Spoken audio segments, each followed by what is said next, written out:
Warriors, I need you to hear this before anything else settles in. The world is not broken. You are not unlucky. You were trained to be harmless in a system that devours the harmless. Right now, as you're watching this, there is a version of you that already knows this is true, and another version that's still hoping I'm wrong. Here's the shock most men never recover from. Your suffering was not an accident. It was predictable, engineered, rewarded by everyone except you. I learned this the night I realized loyalty doesn't make you respected. It makes you owned. I won't tell you what happened yet. Only that I walked away that night knowing the man I was already dead. That story ends in the final part of this video. And when it ends, something in you will end with it. Before we go further, mark yourself. Drop "I choose power" in the comments if you're done being used and called virtuous for it. This is not for engagement. It's a line in the sand. There are two versions of you. One is praised for being kind, reliable, understanding.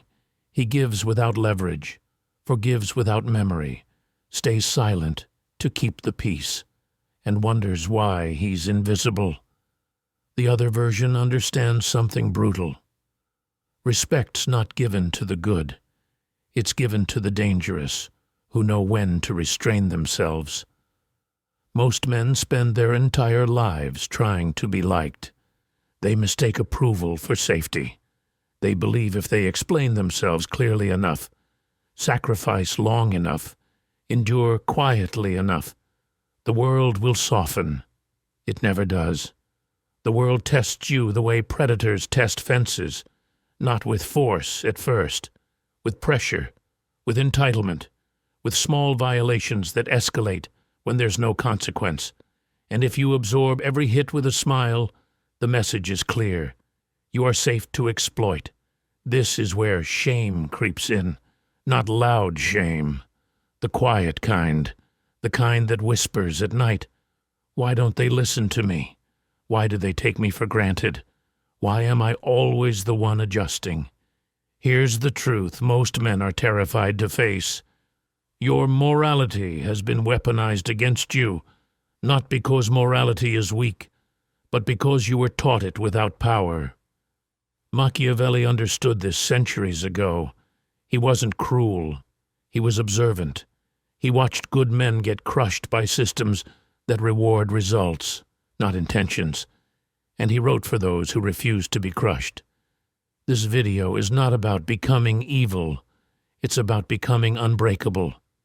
In a moment, I'm going to show you why being nice signals permission to cross your boundaries. Why silence, when used correctly, terrifies manipulators. And why the world only stops pushing when it feels resistance beneath the surface. But first, you need to sit with this discomfort, because if you're already defending the old version of yourself, the one who keeps getting hurt, overlooked, dismissed, then you're not ready yet. And that's fine. The world will finish the lesson for you. What comes next will make it impossible to go back. And once you see it, you'll never unsee how power really moves. You were taught a lie so early, you mistook it for character. Be agreeable, be fair, be patient, and the world will meet you halfway. It never does. Here's the pattern you've lived but never named. You give first. You explain yourself. You compromise. And the moment you do, the balance shifts against you. Not because people are evil, because incentives rule behavior. Most men don't realize this until their patience becomes expected, their generosity becomes demanded, and their silence becomes consent. That's when the resentment starts rotting them from the inside. Not rage, resentment, the slow poison. You feel it when someone crosses a line and you laugh it off, when they interrupt you and you let it slide, when they take what you offer and never return it. You tell yourself you're being mature, but the body keeps score, and it remembers every time you abandoned yourself to be accepted. Machiavelli didn't warn against goodness. He warned against naked goodness, virtue without teeth. Here's the contrast most men refuse to confront. The world does not test strength directly. It probes weakness indirectly. It starts with favors, small asks, emotional hooks disguised as trust. And every time you comply without conditions, the test escalates. Why? Because boundaries are not statements. They are consequences. If there is no cost to crossing you becomes rational. Think about the people who treat you casually. They didn't wake up one day deciding to disrespect you. They learned you were safe to do it too. This is where shame deepens. You replay conversations in your head hours later. You think of what you should have said. You feel powerful in hindsight and powerless in the moment. That gap is not confidence. It's leverage. The men who command rooms don't speak more. They speak last. They don't explain their standards. They enforce them through absence, withdrawal, and consequence. Silence, when unearned, is weakness. Silence, when intentional, is threat. Most men talk themselves into irrelevance. They over-justify, overshare, over-negotiate, all in the hope of being understood. Power does not need to be understood. It needs to be respected. In a moment, I'm going to reveal why people only value what they fear losing, and why your constant availability trains others to treat you as disposable. But before that, ask yourself something uncomfortable. Who benefits from you staying agreeable? Because it isn't you. The version of you that keeps the peace pays for it with self-respect. And self-respect, once eroded, is almost impossible to fake. This is the point where men either harden or break. Most choose to numb themselves and call it maturity. A few choose clarity. What comes next will make you dangerous in a way that doesn't require noise or anger. And once you understand it, the world will start responding differently. That's when the real test begins. There is a moment every man remembers, even if he pretends he doesn't. The moment he realized kindness didn't save him. It cost him, not in some dramatic collapse, but in 1,000 quiet concessions, a voice lowered, a boundary softened, a truth swallowed to keep things smooth. This is where the split deepens. One version of you tells himself this is wisdom, that choosing harmony over dominance makes you evolved, that restraint is strength. The other version is watching closely, noticing who interrupts you, who ignores your time, who only shows respect when something is at stake. Here's the part no one admits out loud. People treat you based on what they believe will happen if they don't. Not on your intentions, not on your morality, on the consequences they anticipate. Machiavelli saw this clearly. Fear and love are not opposites, they are tools, and the man who relies on love alone is gambling with his position. Most men hate this idea because it threatens their self-image. They want to believe being good is enough, that decency carries its own force. It doesn't. Decency without leverage is decoration, and the world strips decoration first. This is why giving to the ungrateful hollows you out. Not because giving is wrong, but because unreciprocated generosity teaches others they can take without risk. You feel it when favors become expectations, when appreciation turns into entitlement, when your effort disappears into the background. That's not bad luck. That's training. Every time you give without limits, you teach people how to treat you. Every time you tolerate disrespect, You normalize it, and every time you explain instead of enforcing, you signal uncertainty. The dangerous men understand this instinctively. They don't chase validation. They control access to their time, their energy, their approval. They let absence do the talking, and absence is louder than confrontation. Most men fear pulling back because they're terrified of what will happen if they stop giving. They fear being abandoned, replaced, exposed as unnecessary. That fear is the leash. Ask yourself something brutal. If you stopped explaining yourself tomorrow, who would panic? Who would suddenly misunderstand you? Who would accuse you of changing? That reaction tells you everything. In a moment, I'll show you why being unpredictable is more stabilizing than being reliable, and why consistency, when misused, makes you controllable. But first, understand this. The world doesn't break men by attacking them head-on. It breaks them by rewarding their compliance until resistance feels immoral. Once that belief sets in, you police yourself. You shrink without being touched. And that's the most efficient form of control there is. What comes next will force you to decide which version of you is real, the one who wants to be safe, or the one who refuses to be managed. Here's where most men misunderstand ruthlessness. They think it means aggression, volume, domination through force. That misunderstanding keeps them weak. Ruthlessness is not chaos. It's precision without apology. The men who truly control outcomes rarely raise their voices. They don't argue to be right. They don't chase closure. They let uncertainty do the damage. You were taught to resolve tension, to smooth things over, to explain your intentions so no one feels uncomfortable. But tension is leverage. When you rush to relieve it, you give up power. When you sit inside it calmly, others reveal themselves. Watch what happens when you stop filling the silence. People talk too much. They over-explain. They negotiate against themselves.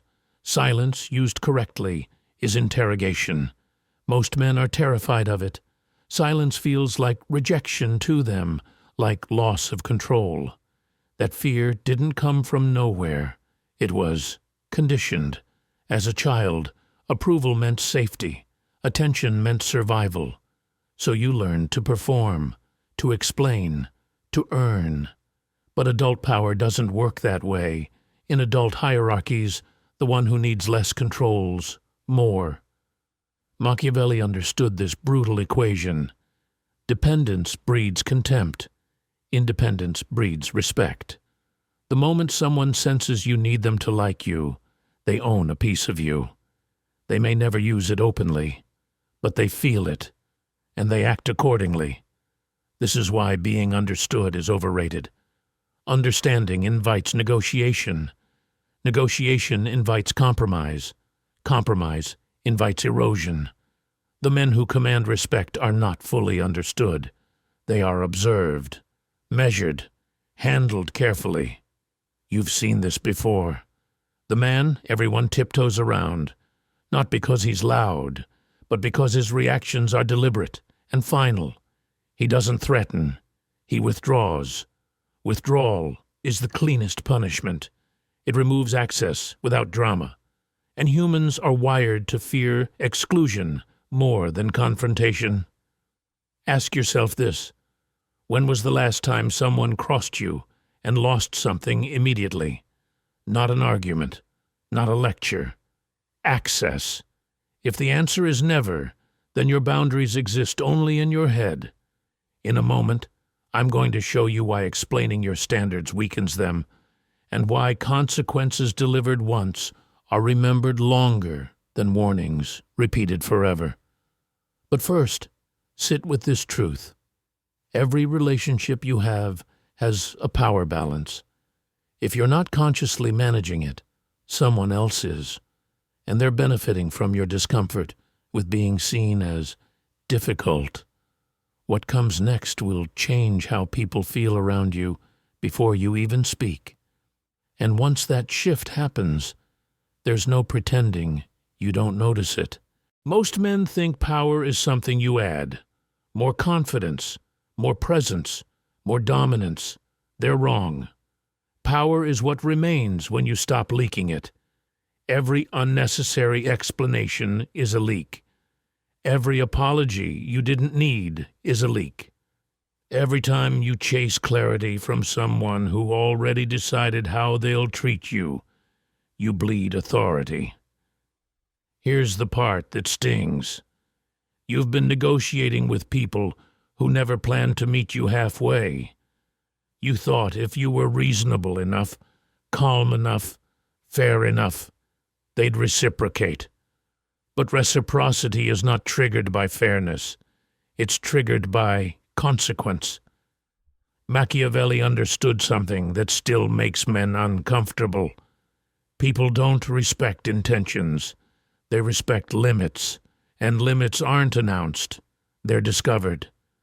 Think about the last time someone pushed you. They didn't ask permission. They tested. And when nothing happened, they learned. This is why anger feels useless afterward, because anger without action is just noise. It releases tension, but changes nothing. Controlled men vent. Dangerous men adjust conditions. There's a quiet moment when you stop reacting emotionally and start responding strategically. That's the shift. That's when people feel it. They can't explain it. They just sense that something has closed. You're no longer available for casual disrespect. Your time becomes harder to access. Your responses become shorter. Your presence becomes conditional, not as a tactic, as a standard. Most men fear this shift because they confuse it with cruelty. It isn't. It's clarity. Cruelty is punishing after the fact. Ruthlessness is preventing the behavior from happening again. And prevention doesn't require threats. It requires consistency. One consequence, delivered cleanly, rewires behavior faster than 1,000 warnings. Ask yourself this: who in your life benefits from you being endlessly patient? Because patience, when unlimited, becomes permission. This is where the weak version of you protests. It says you'll lose people, that you'll be misunderstood, that you'll end up alone. Here's the truth. You will lose people, but they were never loyal to you. They were loyal to the version of you that was easy to extract from. The men who remain are different. They're precise, respectful, careful with their words, not because you demanded it, because you stopped tolerating the opposite. In a moment, I'll reveal why being liked is a liability and why neutrality terrifies manipulators more than hostility ever could. But first, understand this warning. Once you start enforcing boundaries without emotion, people will test harder at first. That's not failure. That's confirmation. They're checking if you're serious. What you do next determines which version of you survives.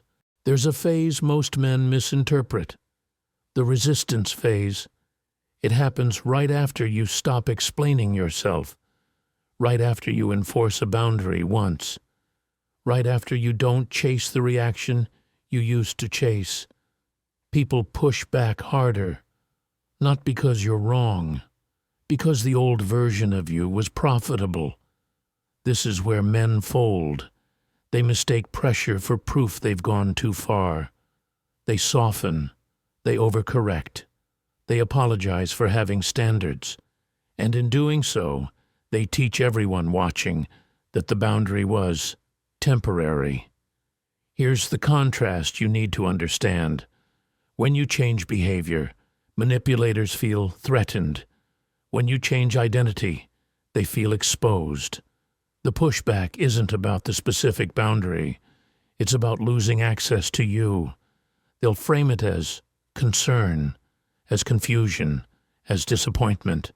They'll say, "You're cold now and different, not like before." That's not feedback, that's grief. They're mourning the version of you that made their life easier.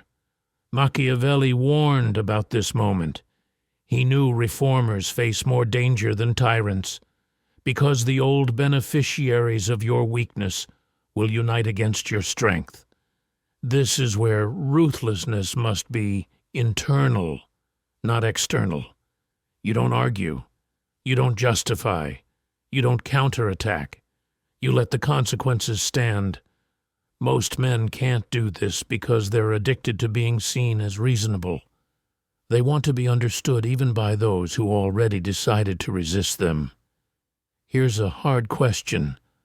Why do you need validation from people who only valued you when you were pliable? The need to be liked is the last chain. Once it breaks, something shifts. You feel lighter, quieter, more deliberate. Your words slow down, your reactions shorten, your attention becomes selective, and people notice, not because you announced a change, because uncertainty entered the room. Uncertainty forces caution. Caution breeds respect. This is why predictability is dangerous in hostile environments. If people know exactly how you'll respond, they can plan around you. But when your reactions are measured and final, behavior adjusts upstream. Here's the warning. This phase determines everything. If you flinch now, the world learns you're bluffing. If you hold, the testing stops. Not immediately, but permanently. In a moment, I'm going to show you why most men quit right before this transformation locks in, and why the ones who don't become impossible to manipulate. What comes next is the midpoint, and it's where weak identities die. If you're still watching, you're not like the others. Most men quit here, not because they disagree, because they recognize themselves and flinch. This is the midpoint, the point of no return, where the old identity starts fighting for its life. Up until now, you could tell yourself this was interesting, insightful, abstract. From here on, it gets personal. Because the next realization is the one that collapses excuses. You were never trapped by circumstance. You were anchored by fear of becoming someone you were warned not to be. Too cold, too distant, too much. That warning didn't come from wisdom. It came from people who benefited from your softness. Here's the contrast that shatters the illusion. Most men believe power corrupts. The truth is, weakness invites corruption. When you don't enforce limits, others step in and define them for you. When you don't choose your role, you're assigned one, and the assigned role is always expendable. Think back carefully. Every time you were taken advantage of, there was a moment before it happened, a hesitation, a discomfort you ignored, a line you felt cross, but didn't stop. That moment was the real decision. Machiavelli wrote for men in that moment, not after the betrayal, before it becomes inevitable. Because once patterns set, people defend them viciously, not with logic, with emotion. They'll say you've changed. They'll accuse you of being selfish. They'll reframe your boundaries as betrayal. This is the psychological counterattack, and if you fold here, the lesson locks in. That resistance from others is proof you were wrong. It isn't. It's proof you were necessary. The more value you quietly remove, the louder the protests become. That's not because you mattered emotionally. It's because you mattered functionally. This is where guilt tries one last time to control you. It tells you, strength makes you lonely. That solitude is failure. But solitude is not loneliness.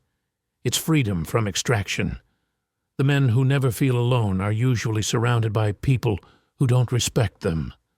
The men who stand alone briefly often emerge surrounded by equals. Ask yourself this without flinching. Who stayed when you stopped overgiving? Who adjusted their behavior without complaint? Those are the only relationships worth keeping. Everyone else was a transaction you didn't consent to.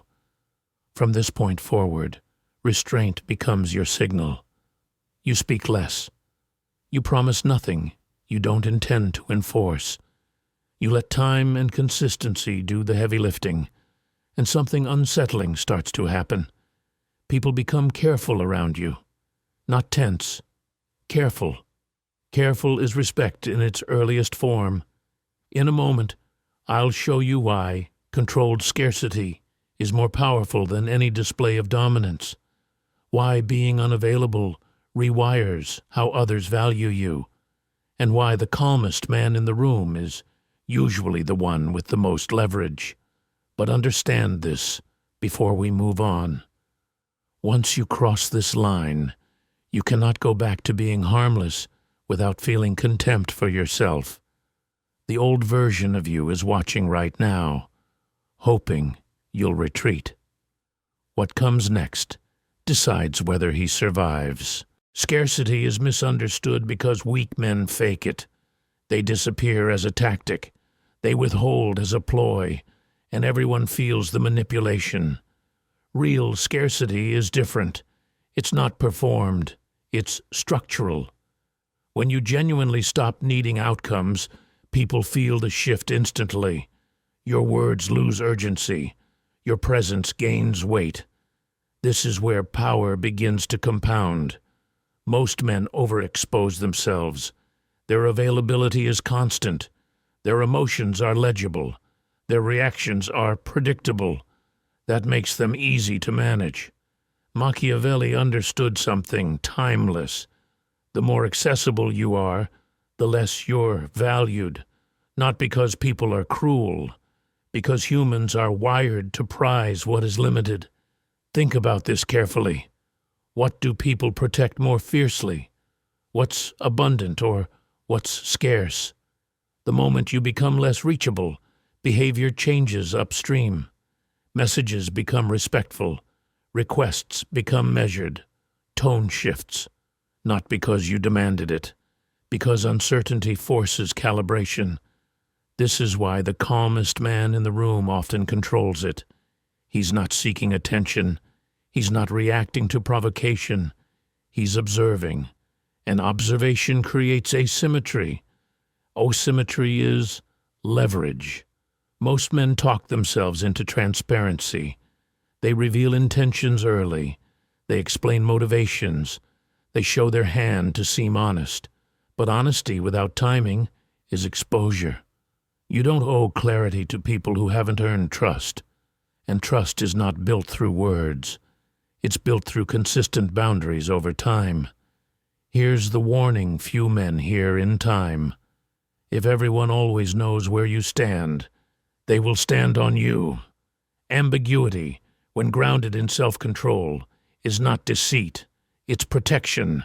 Protection of your time, your energy, your direction. This is where the weak version of you gets restless. He wants to be seen again, validated, reassured that he still matters. But attention is a cheap substitute for respect. Respect arrives when people adjust their behavior without being asked. Watch for it. The pause before they speak. The way they choose words more carefully. The way they stop assuming access. That's the environment reshaping itself around your standards. And here's the uncomfortable part. Some people will drift away quietly. No conflict. No drama. They were never invested in you, only in what you provided. Let them go, because what replaces them is different, slower, more deliberate, more equal. In a moment, I'll show you why enforcing boundaries once is more powerful than defending them forever. Why memory is the real weapon, and why men who are never crossed twice don't need to threaten anyone. But before that, sit with this. If you vanished for a week, who would panic? Who would feel destabilized? Who would immediately test your limits when you returned? The answers tell you exactly where the power lies. What comes next reveals how to make every boundary permanent, without ever raising your voice. Most men think enforcement is loud. They imagine confrontation, explanations, final speeches that finally make people understand. That fantasy keeps them trapped. Real enforcement is quiet, immediate, and memorable. Machiavelli understood that humans don't change behavior because of arguments. They change because of consequences that imprint. Memory is the real weapon. If someone crosses you and nothing happens, the memory formed is simple. You are safe to cross. If someone crosses you once and loses access, status, opportunity, or closeness, a different memory forms, one that doesn't fade, one that spreads. This is why men who are never crossed twice don't talk about boundaries. They don't need to. Their reputation enforces it for them. Here's the contrast that matters. Most men defend their boundaries endlessly. They explain why the line exists. They restate it. They negotiate exceptions. Every repetition weakens it. Strong men enforce once and move on. No drama, no emotional residue, no reopening the case. The consequence becomes the message. This is where emotional control separates authority from fragility. If you enforce while angry, people frame it as instability. If you enforce calmly, they frame it as law. Law doesn't argue. It exists. Ask yourself something precise. When was the last time you enforced a boundary without explaining why? If the answer makes you uncomfortable, that's the point. You've been outsourcing authority to other people's approval. Here's what most men don't realize until too late. Every time you justify a boundary, you invite debate. Debate invites persuasion. Persuasion invites erosion. You don't persuade gravity. You adapt to it. The men people adapt to don't threaten. They don't escalate. They don't chase closure. They simply remove themselves from situations that violate their standards. And they do it consistently. Consistency is terrifying because it removes hope. Hope is what manipulators rely on. Hope that you'll soften. Hope that this time will be different. Hope that your standards are flexible if pushed correctly. When hope dies, behavior changes. This is why one clean withdrawal is more effective than 100 emotional confrontations. One remembered consequence rewires the entire dynamic. But here's the warning most men miss. The first time you enforce cleanly, the test will escalate elsewhere. Different angle, different person, different context, not to punish you, to verify. Verification is the final exam. In a moment, I'll show you why authority is proven in patterns, not moments. Why people watch how you handle small violations more than big ones, and why the smallest concessions often cost the most. What comes next explains how power becomes permanent, or collapses if mishandled.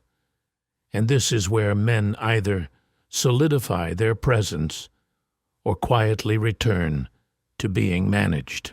Power doesn't collapse in dramatic moments. It erodes in small ones. Missed standards you told yourself didn't matter. Comments you let slide because you were tired. Behaviors you tolerated because confronting them felt inconvenient. That's how authority leaks out of a man. People don't study your words. They study your patterns. One exception becomes a precedent. Two becomes a rule. And soon, you're enforcing nothing while insisting you still have standards. Machiavelli understood this with brutal clarity. A prince loses power not when he is challenged, but when he is inconsistent. Inconsistency creates confusion. Confusion invites testing. Testing invites takeover. This is why small violations matter more than large ones. Large violations are obvious.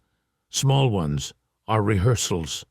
When someone interrupts you casually, when they show up late without acknowledgement, when they push just slightly past what you agreed, they're not being careless. They're gathering data, and every time you let it pass, the data confirms the same thing. Your limits are flexible under pressure. Here's the contrast most men never see. Harsh men burn bridges fast. Soft men are walked over slowly. But controlled men don't burn bridges or flatten themselves. They narrow them. Access becomes earned. Privileges become conditional. Familiarity stops being automatic. This isn't punishment. It's filtration. The men who belong in your life adapt without complaint. The ones who benefited from your looseness expose themselves by resisting. That resistance is useful. It clarifies. You stop arguing with reality. You stop trying to convert people. You let behavior speak. This is where emotional discipline becomes non-negotiable. If you enforce while resentful, you contaminate your authority. Resentment signals loss of control. Authority requires neutrality. Neutral doesn't mean passive. It means unmovable. Ask yourself something uncomfortable. Where have you been inconsistent to avoid tension? That answer points directly to where your power is weakest. And here's the warning. Once you tighten standards, the environment recalibrates slowly. People will test again. Not aggressively, casually. They're checking if the new pattern holds. This is where men sabotage themselves.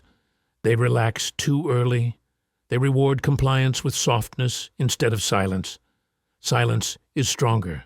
Silence lets people sit with the uncertainty of whether access remains, and uncertainty sharpens behavior faster than praise ever will.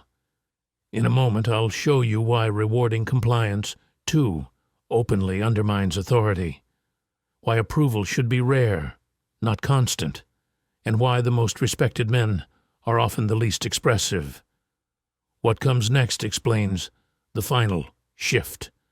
From enforcing boundaries to becoming someone people instinctively don't cross. And once that happens, there's no reversing it without self-betrayal. There's a moment when enforcement becomes unnecessary, not because people grew kinder, because you changed how they perceive risk. This is where most men misunderstand authority. They think it's about control. It's not. It's about anticipation. When people believe crossing you leads to an outcome they don't want, behavior corrects itself, not consciously, instinctively. You stop being someone others negotiate with. You become someone they account for. This doesn't happen because you've become intimidating. It happens because you've become consistent. Consistency creates a reputation. Reputation precedes you. And once it does, your presence alone does the work. Machiavelli understood that power is most stable when it is invisible, when it doesn't need to announce itself, when it doesn't rely on displays. The men who posture loudly are often compensating. The men who are truly dangerous are usually calm. Calm signals control. Control signals capacity. Capacity creates caution. This is why emotional restraint is not weakness. It's evidence. Evidence that you're not governed by impulse, that you won't overreact, that when you do act, it will be deliberate. People watch for this. They test with jokes, with subtle disrespect, with minor encroachments, and when nothing emotional comes back, only distance, withdrawal, or silence, the message lands. Not now, not here. Most men sabotage this stage by seeking reassurance. They want confirmation that they're respected. They want verbal acknowledgement that desire exposes need, and need reopens the door. Respect doesn't announce itself, it alters behavior. Look closely. Who stops interrupting you? Who asks instead of assumes? Who measures their words around you now? Those shifts are not accidents. They're the result of accumulated memory. Here's the warning. Once you reach this stage, regression is punished harder than growth was. People notice immediately if you soften, if you over-explain, if you start chasing harmony again, because now they know what you're capable of. This is where discipline becomes identity, not a strategy you turn on and off, but a baseline. You don't do this to dominate. You do it to remain sovereign, because the world doesn't attack strong men directly. It waits for inconsistency. In a moment, I'll bring you back to the beginning, to the version of you that thought being good would be enough, and I'll show you why that man had to disappear for this one to exist. What comes next is the final descent, where the old identity dies completely, and something colder, clearer, and unbreakable takes its place. By now, something inside you is already quieter, not calmer, sharper. That's the sign the old identity is loosening its grip. The version of you that needed to be seen is fading, the one that needed agreement to feel secure, the one that equated being chosen with being valuable. That man lived externally. He took his cues from reactions, from praise, from the absence of conflict, and because of that, he was always adjustable. What you're becoming now is internal, self-referencing, anchored. Machiavelli would recognize this phase immediately. It's the point where power stops being reactive and becomes positional. You no longer wait to see how others move before deciding who you are. You decide first, and the environment adapts or removes itself. This is where men feel a strange grief, not for people, for permission. You realize how much of your life was shaped by silent approval-seeking, how often you muted yourself to avoid friction, how many instincts you overrode to stay acceptable. That realization burns, but it also hardens, because once you see it, you can't unsee it. The world didn't demand your softness. It rewarded it, until it didn't. Now the reward structure has flipped. You're no longer fed by attention. You're fed by alignment. Your actions match your standards. Your standards don't bend under pressure, and pressure no longer confuses you. This is where your presence changes texture. People feel it before they can name it. They sense that you won't negotiate against yourself anymore, not because you're hostile, because you're finished explaining. Here's the warning few men survive. This identity is lonely at first, not empty, clean. The noise drops away. The unnecessary conversations disappear. The performative relationships dissolve. What remains is smaller, but solid. And this is where the final test waits, the one that separates men who visit power from men who live in it. The temptation to soften just enough to be comfortable again, to reintroduce ambiguity, to let the old habits breathe. If you do, the world will sense it immediately. Because once you've been solid, any flexibility feels like weakness. In the final part, I'll close the loop I opened at the beginning. I'll finish the story that forced this transformation, and I'll show you the final shift, the one where the man who started this video disappears completely, and the one watching now steps forward without asking permission. Warriors, return to the beginning with me, to the version of you that clicked this video because something felt wrong, because being good wasn't working, because no matter how much you gave, adjusted, endured, you were still treated as optional. That man believed power was granted by fairness, by loyalty, by being indispensable. He was wrong. You've walked the entire arc now. You saw how generosity without limits trained entitlement, how silence, when chosen, became pressure, how withdrawal reshaped behavior without conflict, how consistency hardened reputation, how calm replaced explanation, how scarcity rewired respect. And now the story I left unfinished closes. That night, when loyalty exposed itself as leverage, I didn't argue. I didn't explain. I didn't demand understanding. I removed myself. No speech, no drama, just absence. And in that absence, the truth surfaced. The chaos wasn't coming from me. It was coming from access to me. When access ended, so did the disorder. That's when I understood the final lesson. The world doesn't break men by overpowering them. It breaks them by teaching them to betray themselves slowly. The man who started this video no longer exists. The one who needed to be liked. The one who explained his boundaries. The one who mistook patience for virtue. He's dead. In his place stands someone quieter. Someone who doesn't negotiate with disrespect. Someone whose standards are felt before they're spoken. This man doesn't chase respect. He structures his life so disrespect costs too much. This is not cruelty. This is sovereignty. Before you leave, mark the death.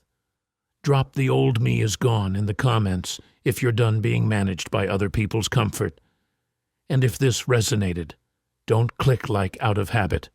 Smash it as a declaration, not to the algorithm, to yourself, that you are no longer prey.